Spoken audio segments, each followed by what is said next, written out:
Hello everyone, I hope आप सब ठीक होंगे।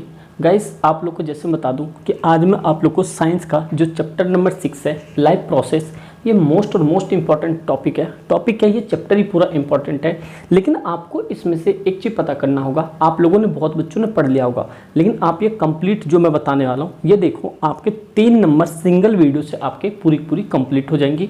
ये जितने भी क्वेश्चंस हैं, ये सारे क्वेश्चंस मैंने प्रीवियस को एनालाइज करने के बाद भी बताया है।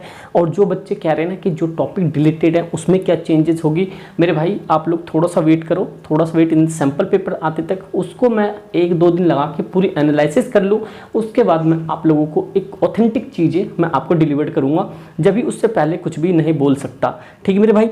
लेकिन आपको जो मैं चैप्टर करवा रहा हूँ, कोई सा भी चैप्टर जितने भी करवा रहा हूँ, जितने भी अपलोड हो रहे हैं, वो आपके सारे एग्जाम ओरिएंटेड है मेरे भाई। ध्यान सुनना, जो मैं आपको करवाऊंगा बस राइटिंग के लिए, सॉरी मेरे भाई राइटिंग थोड़ी ख़राब है क्योंकि कॉपी पे लिखने की ज़्यादा आदत होती है, ठीक है भाई।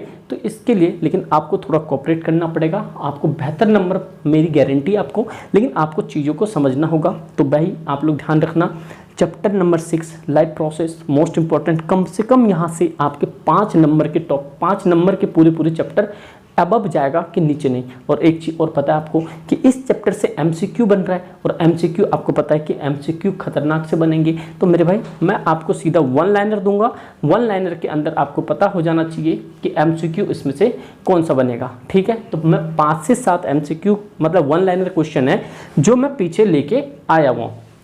ये सारी चीज़ें मैं आपको बताऊंगा किस तरह से करना है, बस आप लोग ध्यान से सुनना। एक एक क्वेश्चन का आंसर मैं 5 सेकंड का या 5 से 3 सेकंड का टाइमर दूंगा, आप लोग इसका आंसर करना, और सभी बच्चों का आंसर कमेंट आना चाहिए, और उसके बाद देखेंगे किस बच्चे के कितने आंसर सही होते हैं, और लिख के टाइप करके भेजना उसके अंदर में, ठीक है। तो चलो देखो, सबसे पहला क्वेश्चन आपको मैं बताता हूँ कौन सा क्वेश्चन है। सबसे पहले क्वेश्चन आपको दिख रहा होगा यहाँ पे कि gases exchange intake of oxygen from the atmosphere and the release CO2। अब आपको एक चीज़ बता दूं कि बताओ, कह रहा है gases exchange intake of oxygen, मतलब कह रहा है ऐसा क्या चीज़ है जो हमारे एटमॉस्फेयर में गैसेस को एक्सचेंज करता है। इनटेक हम तो हैं यहाँ पे ऑक्सीजन को ले रहे हैं, रिलीज करते हैं CO2, ये क्या कहलाता है, इस पूरे प्रोसेस को क्या कहते हैं। आपको पहली बात फिर से क्वेश्चन देखो, कह रहा है gases exchange intake of oxygen and at the atmosphere and release CO2, इस प्रोसेस को क्या कहते हैं। आप एक चीज़ देखो, हम इन्वायरमेंट से क्या लेते हैं, ऑक्सीजन लेते हैं, क्या रिलीज करते हैं, CO2। तो इससे क्या कहते हैं, जैसे मान लो हम सांसें ले रहे हैं, तो इस पूरी प्रोसेस को जब भी हम ऑक्सीजन O2 गेन करते हैं, CO2 रिलीज करते हैं, इस पूरे प्रोसेस को हम कहते हैं ब्रीथिंग। आपके पास भाई ध्यान सुनना, इसे क्या कहते हैं, ब्रीथिंग, ठीक है। तो इसका आंसर पहले क्या है, ब्रीथिंग, आपको दिख रहा होगा। सेकेंड क्वेश्चन आपके सामने मोस्ट इंपॉर्टेंट है, break down of simple food into order release energy inside the cell. अब मेरी बात सुनो, जैसे हमने कोई भी चीज़ खाना खाया उससे हमें एनर्जी मिलेगी। आपने 9th क्लास में पढ़ा होगा कि हमें एनर्जी का सिर्फ 10% मिलता है।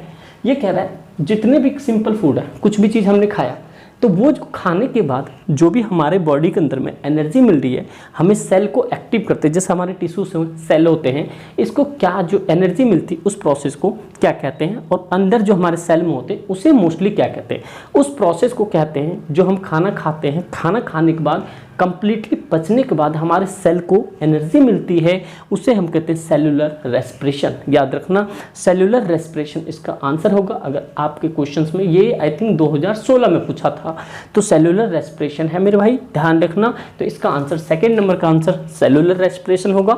थर्ड देख लो कि the rest of the material is remove from the body at the Anas. अब मेरी बात सुनो, देखो हमने खाना खाया, सारा कुछ डाइजेस्ट हुआ, तो आप लोग को पता है जैसे हम खाना खाते हैं, हमारा खाना कहाँ पे जाके डाइजेस्ट होता है, हमारा खाना एक्चुअल में जाकर डाइजेस्ट होता है स्मॉल इंटेस्टाइन में। जो वेस्ट प्रोडक्ट होता है, वेस्ट मटेरियल होता है, कहाँ चला जाता है, लार्ज इंटेस्टाइन में। 2 बात समझ आ गई आपको। तो क्वेश्चन देखो क्या कह रहे हैं यहाँ पे कि the rest of the material, rest मतलब जो बचा हुआ है, remove from the body the Anas, मतलब अनस आपको होता है ओसोफेगस पाइप होती है, और अनस तक होता है कि ये पूरी सबसे लंबी पाइप होती है इसमें। तो इसको क्या कहेंगे, आपको पता चल गया होगा, इसका आंसर स्मॉल नहीं, लार्ज इंटेस्टाइन। क्यों स्मॉल नहीं? क्योंकि स्मॉल के अंदर में खाना डाइजेस्ट होता है और जितने भी परसेंटेज हम खाना खाते हैं उसका सिर्फ 10% हमें क्या मिलती है? एनर्जी मिलती है। ठीक है, समझ आ रही होगी। सारे के सारे वेरी वेरी इंपॉर्टेंट है भाई, ध्यान से सुनते जाना। बस आप लोगों के लिए इतनी सारी चीज़ें करनी पड़ रही है क्योंकि मैं चाहता हूँ सभी बच्चों के 90+ जाए। अब मेरे भाई ध्यान सुनना, कह रहा protect inner lining of the stomach. अब ध्यान सुनो, ऐसा क्या चीज़ है जो हमने खाना खाया हमारे पूरी बॉडी में गया, अब यह हमारे बॉडी के अंदर जो पेट है, स्टमक है, उसके अंदर स्टोर, उसके आगे भी तो लेयर होगा। उस लेयर को जो हमारे स्टमक को जो प्रोटेक्ट कर रहा है, उस लेयर को क्या कहते हैं? आप लोग के सामने आंसर होगा, उस लेयर को कहते हैं म्यूकस। लिख देता हूँ, इसमें बॉक्स में बन सकता है म्यूकस, MUCUS। क्या कहते हैं भाई? म्यूकस। ठीक है, समझ आ गई। अगला देखो मोस्ट इंपॉर्टेंट, और ये आपके 2017 वाले पेपर में पूछा था जब हमारे MCQ आए करते थे। ठीक है मेरे भाई, कह रहा कार्बोहाइड्रेट कन्वर्ट्स इन, जो आपको क्वेश्चन दिख रहा होगा, कार्बोहाइड्रेट्स कन्वर्ट्स। अब देखो कार्बोहाइड्रेट, आपको पता है कि हमें कोई भी काम करने के लिए सबसे ज़्यादा किसकी जरूरत होती है? एनर्जी की। किसकी जरूरत होती है? एनर्जी की। एनर्जी कहाँ से आएगा मेरे भाई? कार्बोहाइड्रेट से, प्रोटीन से, विटामिन से। तो ये सारी चीज़ जब हम खाते हैं तो हमारी बॉडी को तो पता चलता है ना क्या चीज़ खा रहे हैं। सपोज करो किसी ने भाई लेग खाया, मतलब लेग समझ रहे हो ना, मुर्गा खींच दिया आपने, ये बात समझ आ गया। उसके बाद सपोज करो किसी ने शाही पनीर खाया, तो क्या हमारे माउथ में टेस्ट तो पता है, लेकिन स्टमक में जाने के बाद जो HCl रिलीज करता है जिससे खाना डाइजेस्ट होता है, हमारे एक्चुअल में स्टमक को पता होता है कि क्या चीज़ आया है। अगर आपके पेट के अंदर में भारी चीज़ आएगा तो अलग केमिकल काम करता है, HCl के साथ तो सारे जने आते हैं, लेकिन याद रखना हर एक चीज़ प्रोटीन हो, विटामिन्स हो, और एक्चुअल में प्रोटीन हो, विटामिन्स हो, कार्बोहाइड्रेट्स हो, ये सारी चीज़ों के लिए अलग अलग फंक्शन काम करते हैं, जो कि आपका इसका आंसर होना चाहिए कार्बोहाइड्रेट कन्वर्ट्स इन किस में होता है भाई? ग्लूकोज के अंदर होता है। क्या काम कर किस में कन्वर्ट होता है? ग्लूकोज या एनर्जी बोल सकते हो। अब आप लोग कमेंट करके बताओगे ग्लूकोज का फॉर्मूला क्या होता है। मैं बस ये लिख देता हूँ यहाँ पे C6H12। आप लोग बताओगे O कितना होगा, ये आप ग्लूकोज या शुगर बोल सकते हो। अब मुझे बताना यहाँ पे C6H12 O क्या होगा। ऑप्शन दे देता हूँ, 2, 4 या 6 या 12। आप बताना ऑक्सीजन के कितने मॉलिक्यूल्स होंगे। ठीक है, अगर आप लोगों ने अच्छे से किया इसका आंसर भी कमेंट करना। चलो अब देखो फैट कन्वर्ट्स इन। फैट जो होता है, जैसे हम मान लो कोई भी ऑयली चीज़ खाते हैं, फैट्स होता है। फैट्स किस चीज़ में कन्वर्ट करता है? आप लोग सोच रहे होंगे फैट, प्रोटीन, विटामिन, मिनरल्स, ये भाई सबका प्रोसेस अलग अलग मेरे भाई। तो फैट जो कन्वर्ट होता है, आप याद रखो, ये जो फैट कन्वर्ट्स होता है हमारे फैटी एसिड में। किस में भाई? Fatty acid. ग्लिसरीन भी होता है, लेकिन आपको मोस्ट ऑप्शन अभी तक जो सीबीएसई ने दिया है, ये दिया है फैटी एसिड। क्या दिया है? Fatty, FATY fatty acid. ठीक है मेरे भाई। अगला क्वेश्चन है प्रोटीन। मैंने सारे कवर कर दिए जो प्रीवियस में आपको एक्चुअल में पूछे गए हैं और एक तरह से आपके लग रहे हैं कि हाँ इस टाइप के क्वेश्चन इस बार भी बनेंगे, वो सारे मैंने आपके छाप दिए। अब आगे आपका धर्म बनता है किस तरह से करना है। ठीक है मेरे भाई, देखो प्रोटीन कन्वर्ट्स इन। प्रोटीन किस में होता है? अब ध्यान सुनना, मोस्ट इंपॉर्टेंट है। प्रोटीन जो कन्वर्ट होता है वो होता है एमिनो एसिड। किस में होता है भाई? Amino acid. छाप लेना दिमाग के अंदर में। ठीक है, उसके बाद most important, very very very very important कर लो इसे, lack of oxygen in muscles. आपने देखा होगा कि जो मसल्स हमारे, कभी कभी बुजुर्गों को देखा होगा, आप लोगों के घर में दादी जी होंगे या दादा होंगे, तो उन्होंने क्या कहा, अरे बेटे हमारे घुटने में दर्द हो रहा है। आपने सुना होगा, आप परेशान हो जाते, यार बार बार घुटनों में दर्द हो रहे, ऐसे कैसे। आपको समझना चाहिए कि जब भी कभी भी हमारे मसल्स को ऑक्सीजन नहीं पहुंच पाता है तो वो हमारे मसल्स क्या होता है, क्रैम्पिंग आने लगती है। जैसे हम दौड़ के आते हैं, बहुत दौड़ के आते हैं, हमारे घुटनों में क्या होने लगता है, दर्द होने लगता है। जब आप लोग रनिंग वनिंग करोगे ना फिजिकल के लिए तो पता चलेगा इसके अंदर कमियां होती है कि lack of oxygen in muscles. दो चीज़ें होती मेरे भाई, एक तो आपको नहीं होती, ध्यान सुनना, एक तो होता आपका यहाँ पे लैक्टिक एसिड। ठीक है भाई, क्या होता है यहाँ पे लैक्टिक एसिड, अब प्लस में यहाँ पे एनर्जी। क्या होता है भाई, एनर्जी। इसका दूसरा नाम कहते हैं 3C। क्या कहते हैं यहाँ पे 3C।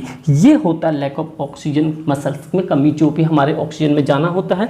ये सारे आपके जो चैप्टर 6 के मोस्ट इंपॉर्टेंट क्वेश्चंस बन सकते हैं, चाहे आपके MCQ में दिखे, चाहे आपके मेन क्वेश्चंस में दिखे। लेकिन मैं इतना 110% बोल रहा हूँ आपको, जो भी आपका सैम्पल पेपर आएगा उसके अंदर यहाँ से 1 से लेके 2 क्वेश्चन जरूर दिखेंगे। ये 110% आप सोच लेना, आएगा ही आएगा। तो मेरे भाई उम्मीद करता हूँ आपको सारी चीज़ें समझ आ रही होंगी। आप ये सारे क्वेश्चंस करो और आप लोग कमेंट करके ज़रूर बताना किसका आंसर आप लोग को पता था, किसका आंसर नहीं पता था।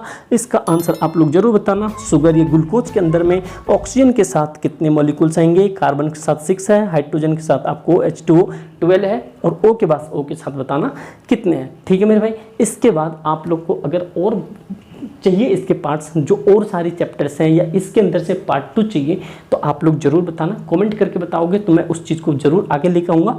और इससे पहले कल नेशनलिज्म इंडिया, भारत में राष्ट्रवाद, मैंने करवा दिया भाई। आप लोग वीडियो देखो, एक एक चीज़ समझ आ जाएगी, डेट तक याद हो जाएगा। और मैंने आपको एक चीज़ बताई, जब तक एग्ज़ाम में सीट में हिस्ट्री के अंदर या पॉलिटी के अंदर डेट मेंशन नहीं करोगे तो वो आंसर बेस्ट नहीं बनता है।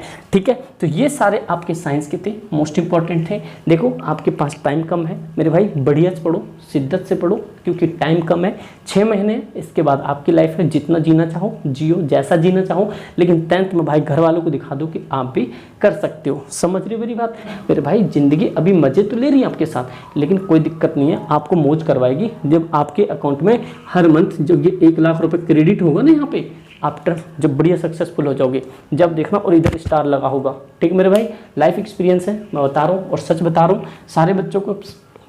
सारे बच्चे बढ़िया से पढ़ो इंपॉर्टेंट तरीके से। और एक ही चीज़ है, आप अगर आप लोग थोड़ा अगर चाहते हो सब कुछ अच्छा चल रहा है, तो आप लोग कमेंट करके ज़रूर बताना क्या चीज़ को इम्प्रूवमेंट करना चाहिए। बिकॉज आपको पता है कि मैं ऑफलाइन का मतलब कि ऑफलाइन में तो आप सोच लो बस क्या ही बताऊं, बट लेकिन मैं ऑनलाइन में थोड़ा सा इंप्रूवमेंट करने की कोशिश करता हूं day by day. I think आप लोग को चीज़ अच्छी लग रही होंगी। कुछ भी मिस्टेक हो आप लोग डेफिनेटली बता सकते हो, मैं डेफिनेटली उस पर काम करूँगा। ठीक मेरे भाई, थैंक यू सो मच।